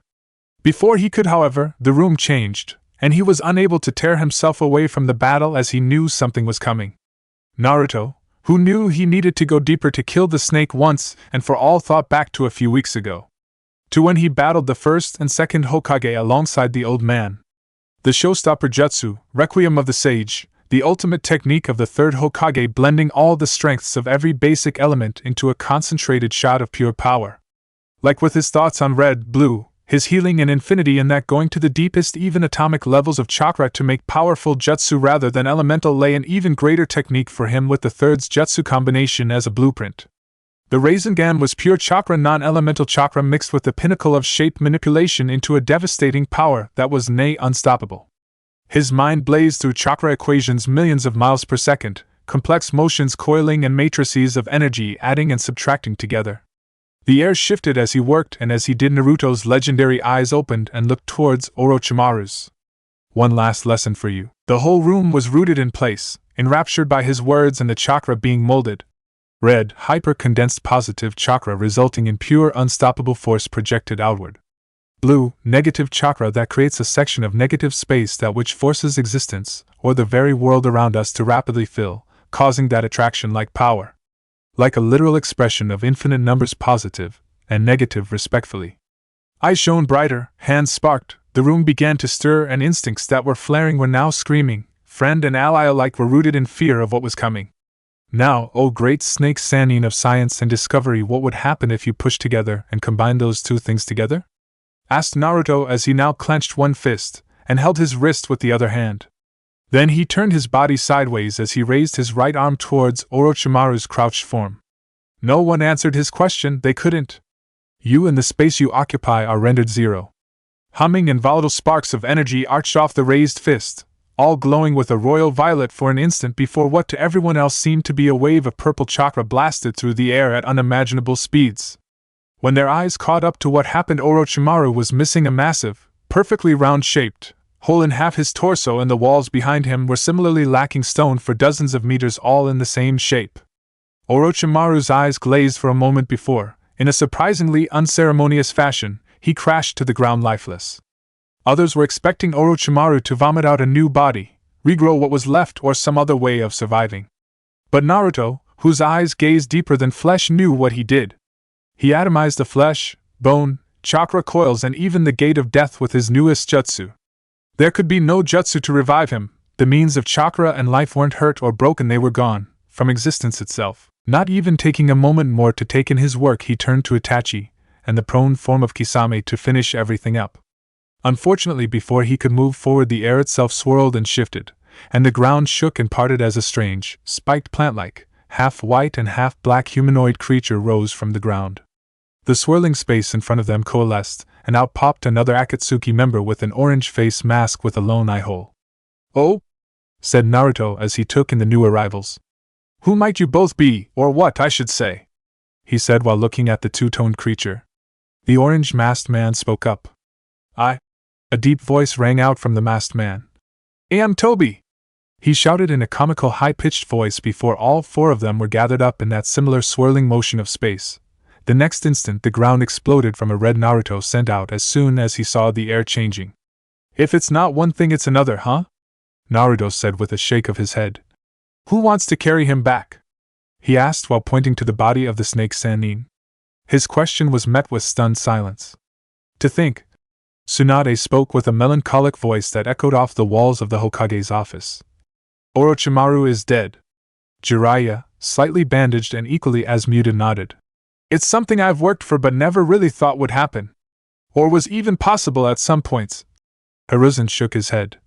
"It was something that needed to have been taken care of years ago. He was a monster," the third said firmly. "The boy from Team Hiruzen, the young boy I trained, died many years ago." Team 7, who was wrapping up their report on the mission, allowed them their moment. Even Naruto, who didn't really care, remained silent. "Now," Tsunade said suddenly, "all things considered, this was a successful operation. While we lost several ANBU operatives, it is within acceptable parameters for wartime S-rank Black Ops assignment. Sasuke Uchiha, Sakura Haruno, both of you, according to Jonin team leads Kakashi and Jiraiya, operated at a level above what is expected of your current rank. So now, effective immediately, you have been granted field promotion to the rank of Chunin. Congratulations." Sakura beamed and turned to Kakashi, then Naruto, and finally Sasuke, who smiled slightly. "Thank you, Lady Tsunade!" exclaimed Sakura with a bright grin on her face before bowing deeply. Sasuke bowed slightly. "Thank you?" None would mistake the pride in his tone even if he tried to smother it. "And I dash," Naruto interrupted childishly, "have been made Super Jonin," he said with a grin. "Both of you may leave, you've earned your rest. Sakura, please return to my office first thing in the morning, I have an idea I want to run by you," Tsunade said, ignoring Naruto, which caused a pout. Sasuke turned to look at Naruto, who was too busy pretending to be sad about being ignored to notice. "Naruto, we need to talk about some things at some point," he said before leaving without even waiting for a response. Sakura bowed and rushed after him. With the both of them gone, Tsunade stared at Naruto tiredly. "No promotion, but you do have another assignment dash." Naruto's fists clenched and unclenched rapidly. "You've got to be kidding me dash, shut up!" shouted Tsunade while glaring at him while the others just rolled their eyes. "Let me finish. Think back to before these missions started, there was something you planned to do once you got back home. It's time, Naruto." Naruto quieted down. "Right. The 9 tails," he said slowly. Jiraiya nodded. "Exactly, it's time we see what happens when we take that seal off," he said while stepping forward. Kakashi, the third, and Tsunade all watched cautiously. "We're doing this here?" Naruto asked, slightly surprised at their gung-ho attitudes. "The original seal is still in place," answered Hiruzen. "There is nothing dangerous that can happen from removing the 5 elements seal layered on top. It's like taking a lock off of another lock." Naruto nodded. "Gotcha dash." As he spoke, Jiraiya lashed out and slammed his hand, each finger glowing with a symbol, into his stomach, taking the wind out of him. Naruto reared back in shock. "What the hell, old man dash?" His vision swam, and in the next moment he swayed on his feet and fell to the ground. Naruto's mind wandered as blackness overtook everything, and chakra not of his own body swam in and out of his coils. The chaotic, corrosive nature of the 9 tails was trying to reattach to him all over his body. Before he just assumed he had 2 chakras in his body. Now he could perfectly feel what the 9 tails was doing, trying to slowly grab a hold of him and whittle down the strength of the seal. It would have worked for anyone else, however he was Naruto Uzumaki, wielder of the 6 eyes, and such actions would not be allowed. With his own chakra he pushed and separated his chakra from the 9 tails own. It wasn't easy as the beast fought to stay close, but Naruto won out. It was his body after all. Instead of the chakra commingling throughout his entire body, the beast's chakra now stayed in or around the seal. The very moment he succeeded, his mind was pulled further and further into the darkness, further into his own mind. After a moment he found himself standing in a dark, damp hallway. At the end was a doorway towards a massive room that emanated hatred and red glowing chakra. Naruto stepped forward. It was time for he and his tenant to speak to one another. Chapter 14. Naruto's steps echoed through the mental plane of a hallway as he approached the glowing room. While he wasn't scared in the slightest of what awaited him, he was apprehensive of what he would need to do to get the information from the beast. The room itself was a mess. Ankle-deep water, of some kind, no smell or breeze, but there was a feeling of dread throughout that made him want to frown. The light in the room was as if the walls were lined with torches, but there were none, almost like his brain created this atmosphere but left out details.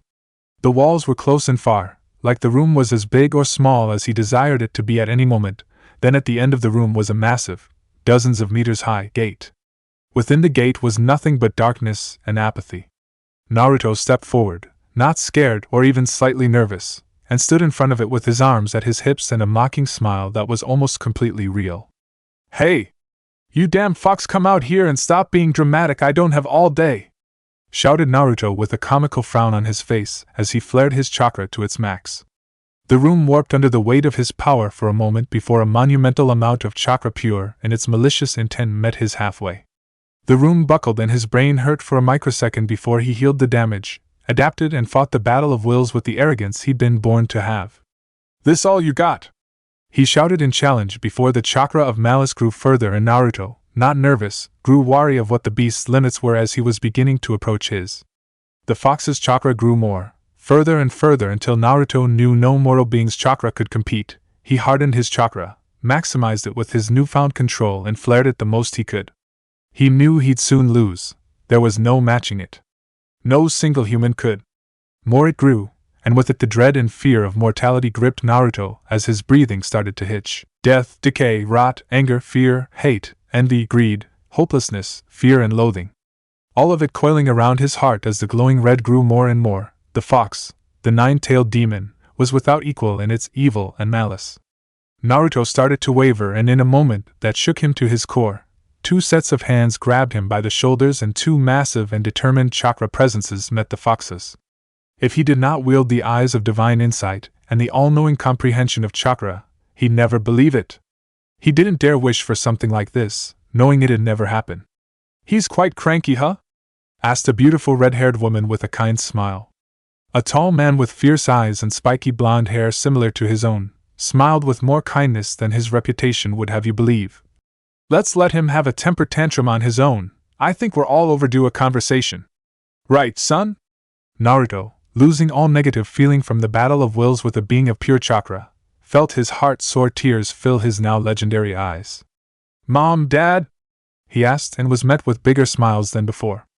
Minato held up his hand and snapped his fingers. The world around them shifted, and they were met with the warm light of his mind and silence as the three of them took each other in. Naruto took them in with the hunger of a man dying of thirst, seeing water for the first time in days. He couldn't tear his eyes of his mother. Someone in the pits of his loneliest days was a figure he couldn't picture but would dream about caring for him, loving him and being there for him forever. After learning her identity a few months ago, he had a face to the dream but knew there was no way of meeting her in this life. He supposed he was wrong, in the best possible way. Naruto tore his eyes away, and his father nodded at him with a smile of pride he'd seen once from the old man and Jiraiya when they didn't know he was looking. It was nice to get it from someone not hiding it for once. But there was something he needed to do. Before either of them could react, Naruto blitzed forward and slammed a left fist into his father's stomach, who doubled over in pain while his mother gasped in shock. "What the hell caused you to seal that thing in me? Do you have any idea what I went through? If I didn't get these eyes, people would still hate me and still avoid me at every chance. No one wanted me, no one cared about me. I had to dash." He was cut off by a fierce hug and a sob from his mother. His father, who slowly recovered, walked over with a regretful stare and brushed a hand on his face. He hadn't realized he began crying. "I never..." Minato's voice wavered for a moment before his face hardened. "I would never have put such a burden on you if I didn't know you could handle it. If I didn't believe in my heart that of all people in the village, you alone could manage it. It wasn't a choice we made lightly. I'd have rather died than put you through half of what has happened to you, sweetheart," said Kushina with a tight hug that she then released and stepped back next to Minato. "We?" asked Naruto. He didn't know his mom was a part of the ceiling. Minato and Kushina shared a look. "Maybe it's best we start at the beginning, son." Minato started with a sigh. "If it's not too much trouble, can you match the chakra matrices of our clones here? About 25 of a clone's worth will suffice, I believe." Naruto sighed and sat down. "Would like to know how you have a clone in me as well." He made a ram hand seal and pushed chakra outward, then swirled it into them, the exact amount his father requested. Kushina brightened up. "That was amazing! I knew you were a kick-ass ninja already, but to experience it firsthand is something else, you know." "You know," whispered Naruto with a soft smile which Kushina mirrored. Minato smiled at the exchange. "You got that tick, if you couldn't tell, from your motor-mouthed mother," he said with a laugh. Minato continued. "There's a lot we have to tell you. Especially about that night," he said seriously. Naruto nodded. "Right, but we have a limited amount of time here. I can keep you going, but when I leave, that's it, right?" Both of them nodded sadly. "Then before that, I want to learn more. I want to know both of you and tell you about me. We don't have much time, but I want us to get to know each other at least a bit," he finished softly. Kushina sent a serious look to Minato that got a reluctant nod. "Of course, we'd love that. The information can wait. How about you tell us about your team? I know a bit from being sealed in here, but we only get periodic flashes." Naruto's face lit up as he weaved tales from his best pranks, worst classes, missions and ninja life for hours. His parents shared stories of their youth, often marred by growing up in war times, but were tales filled with laughs and love as they shared what they did as young ninja. All throughout the time they spent in the void of his mind, not once did Naruto feel the weight of his station, the worry of being the strongest, the fear of what would come for his village in retaliation to his recent victory. or the growing unease of his mental changes and ruthlessness.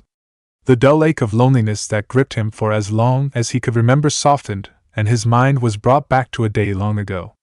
A warm crackling fire in the forest as a strange funny old man in a big red hat ate his fish and told him stories of two amazing ninja that protected the village from a great evil. Across the world, various organizations are told the news. Orochimaru killed by Naruto Uzumaki.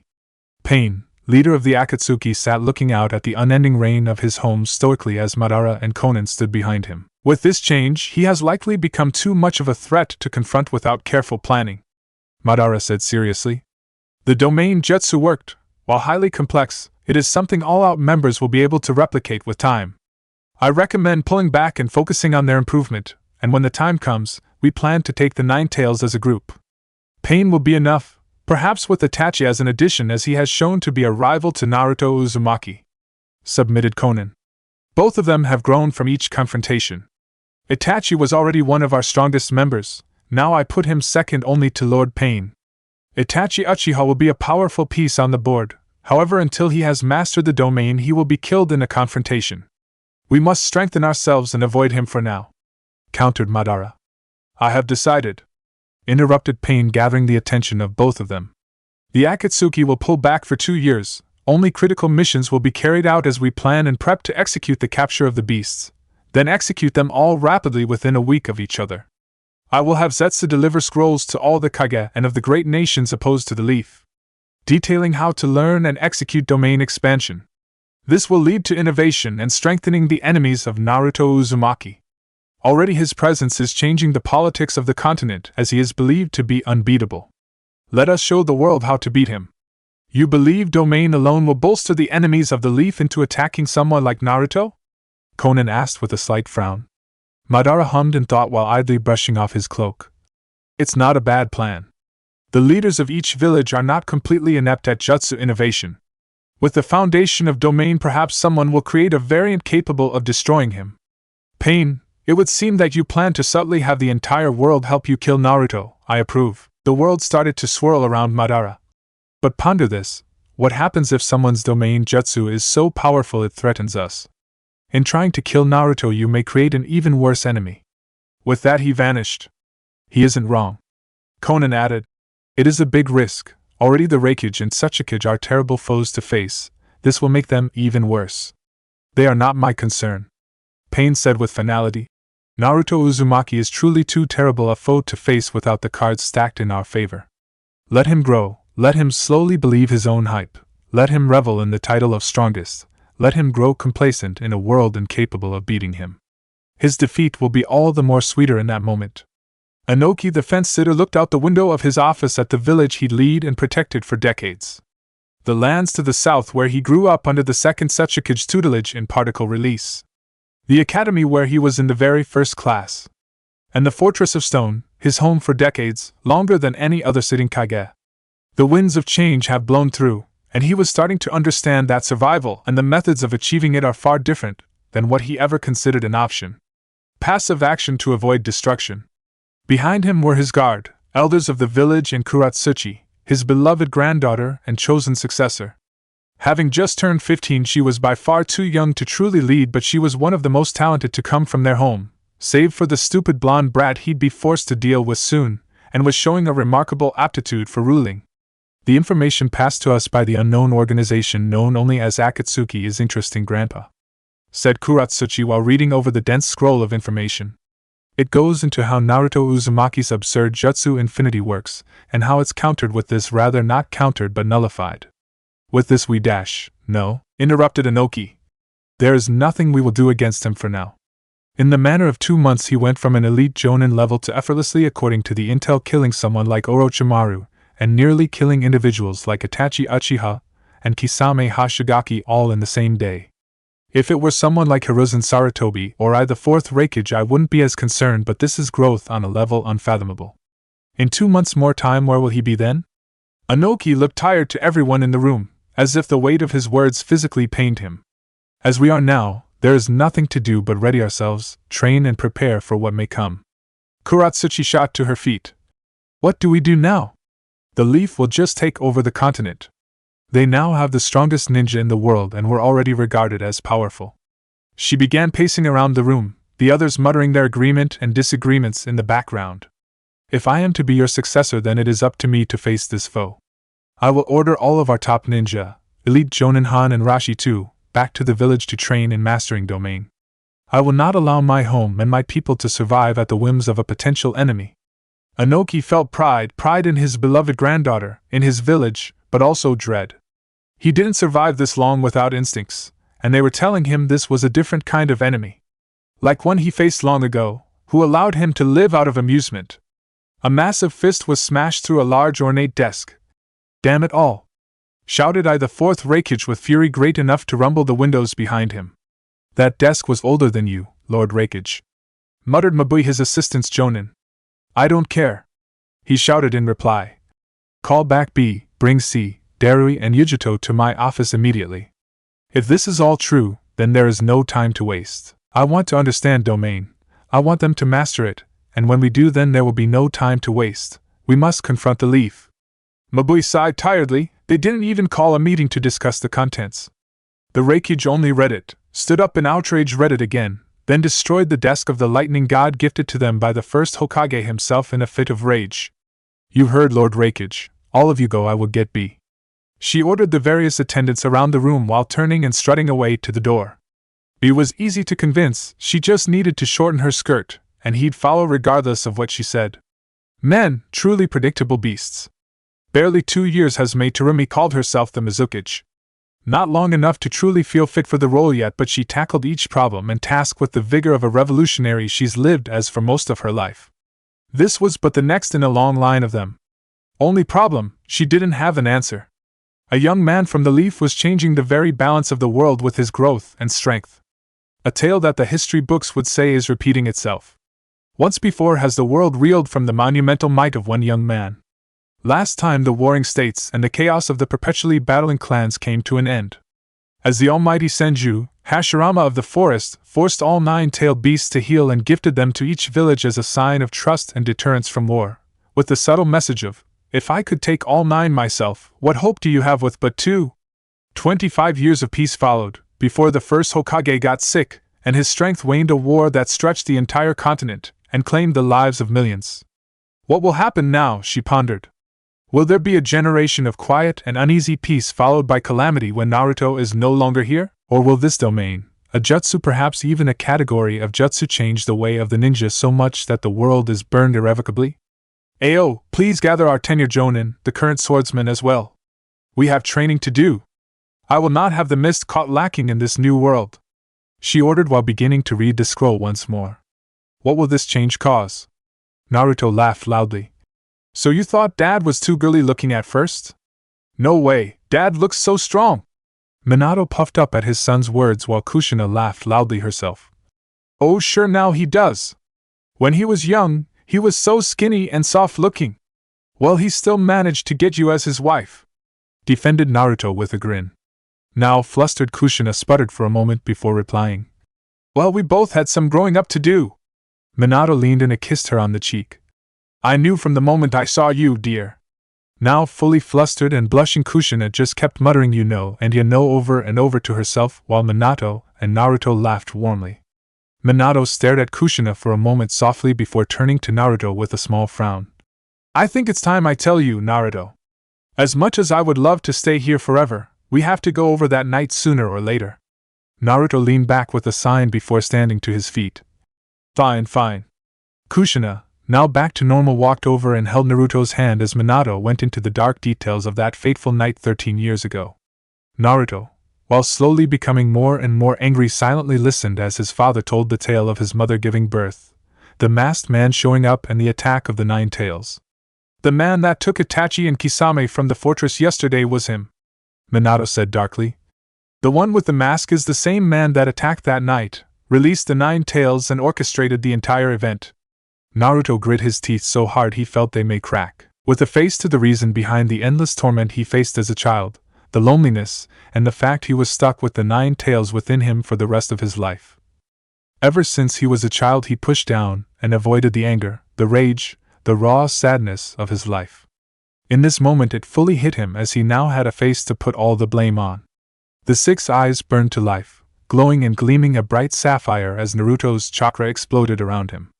Not as a roaring fire, no, in this moment it was like the very air around him was heavier. It was visible on Naruto's face what he was going through, and it broke the hearts of his parents. Kushina and Minato rushed forward and pulled Naruto into a tight embrace to pull him out of his mental spiral. Kushina whispered comforting words as Naruto reeled himself in. "It will be up to you from here on out, son," Minato said sadly. "I wish your mother and I could be there with you, to fight side by side against them."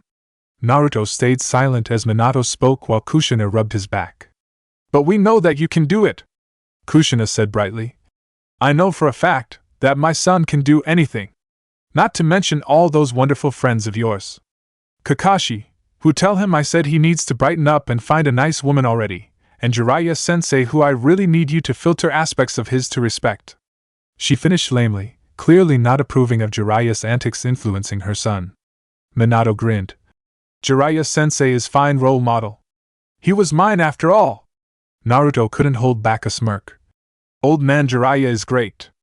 I always laugh when I think about his reputation while watching him act like a fool." He snickered. "Is there anything else I need to know?" He finished quietly, as he came to terms that the time he had with his parents was coming to an end. Kushina grabbed him and pulled him tight. "I've told you how your father and I met the night of your birth and our words to you, so you know all that. I'll just say this. Live a long and full life, help who you can, fight for those who can't, and always be true to Naruto. I'll love you always." She finished with a kiss to his forehead and a soft smile. Minato ruffled his hair. "Strength like yours will put a weight of responsibility on you that may be unfair. Find friends and allies that will see Naruto and not the weapon you'll be seen as. Like your motor-mouth mother said, always be true to Naruto. I'll leave it all to you, son." Naruto watched them slowly fade, his legendary eyes taking in every small detail perfectly stored in his memory forever. A small coldness in his chest fading as he watched them completely fade as their chakra ran out, as he now had memories and stories passed to him from his parents, directly to him. He knew without a shadow of a doubt his mother and father fully loved him and wholeheartedly believed in him. Something he never truly could know till now. The world around him morphed and changed, and in an instant, he was back in the damp hall with the 9 tails, who was surprisingly calm. "I see you've returned, insolent little whelp." A dark, deep, growling voice emanated from the cage. "I take it that wretched 4th Hokage and Kushina are gone. Good riddance." Naruto snorted. "I guess you would hate them. They sealed you after all," he said nonchalantly. "So I got the story from Mom and Dad. I guess you were an unfortunate victim of circumstance in all this." The 9 tails visibly bristled at his words. "What do you dash?" Naruto interrupted him. "All I'll say is I don't plan on using you or something like that. Maybe in the future you and I can come to an agreement, but let's be honest. I'm plenty strong without you." "You think you're strong, you little twerp?" roared the 9 tails. "You're no stronger than any of my weaker sibling, and I'm more than a match for all of them at once. By human standards you're strong, but even then, I've seen real monsters. You're not even close yet." Naruto waved his hand lightly. "Yeah, I know, but I'm working on that. Now that the seal is back to normal, I'll come visit sometime. I doubt sitting here alone is all that interesting. We can be pals." "I am not your pal." "Right. We'll work up to that." Naruto finished with a grin. "Face the facts. We're stuck together until my death, and then I'm sure the old fogies will move you to some other unfortunate soul, so might as well be friends in the meantime." Naruto turned around and started walking. "Take it easy." He broke the connection and left the mental plan right as the fox began roaring. Jiraiya stared at the unconscious Naruto with a surprised face. "You know, while he's like this I can pretend he's just a normal kid. Not some super ninja like he's become," he said with a nervous smile. Kakashi sighed. "He's certainly not a regular kid anymore, not that he ever really was one." Tsunade bit her thumbnail in worry. "It's been over 5 minutes, how long will he be like this?" "I don't like it, it's not normal seeing him out and unresponsive." "It's unlike you to be this worried, Tsunade," commented Hiruzen while looking out the large windows behind her. "I just don't like seeing the little brat down like this," she responded with a frown. Jiraiya crouched down to Naruto's level. "He doesn't seem hurt or anything, though I wish I could hear the conversation he's having with the 9 tails. If anything, it's likely quite entertaining." He and I didn't talk much," responded Naruto before opening his eyes, gathering the surprise of everyone in the room who came closer to inspect him. "Lots to talk about." "Oh, Kakashi-sensei, Mom said you need to lighten up and find a woman." Kakashi reeled back in surprise. "Huh? Mom, your mom? Kushina?" "Well, yeah, she would say something like that," he finished lamely. Jiraiya laughed before turning to Naruto. "So some of Kushina's chakra was within the seal? That's amazing, I'm glad you got to meet her," he said while smacking Naruto on the back, which surprisingly hit, and wasn't stopped by infinity. Naruto stretched. "Yep. Dad was there too, we talked a lot. They told me everything," he finished blankly and turned to Jiraiya and Kakashi. "Remember that man? The one that took Itachi and Kisame?" Jiraiya and Kakashi shared a look. "Yes, the strange one, who said his name was Tobi?" Kakashi said with a nod. Both Hiruzen and Tsunade listened intently, both having been briefed on the two new Akatsuki members. Naruto frowned and his eyes burned to life as a weight fell over the air for a moment as Naruto's murderous intent was briefly felt before he fought it back down. "Yeah. He killed Mom and Dad." No one in the room moved or said a word as they digested his words.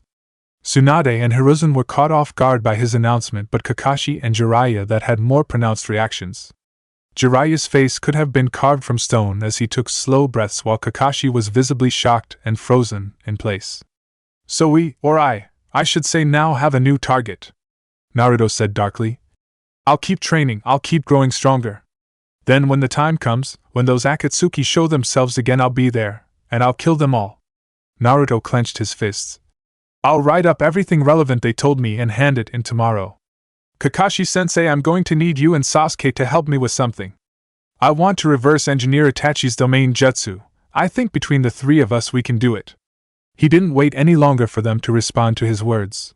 Naruto clapped his hands together into the snake hand sign and warped out of the room. 2 years later. Land of Wind, outskirts of the village hidden in the sand, two figures in Akatsuki cloaks, one tall and the other hunched over and less human-looking, sauntered through the endless desert, neither moving with urgency nor worry of the storm around them. "The target is the Kage of this village. I sure do hope your ally is going to be enough to get in close. I don't have to tell you that we aren't going to be able to take on an entire village, huh?" said the tall one. The smaller hump-backed figure next to him growled his answer. "It'll be enough. We need only a distraction and we'll be able to take the one-tails. We must move quickly. If they raise the alarm, then he will come." "Right, we don't want that. Then we'll both be dead. The boss's main rule about him is avoid confrontation." The gates to the village hidden in the sand were now visible in the distance. Both Rouge Ninja continued to make their way forward. The re-emergence of the Akatsuki began now.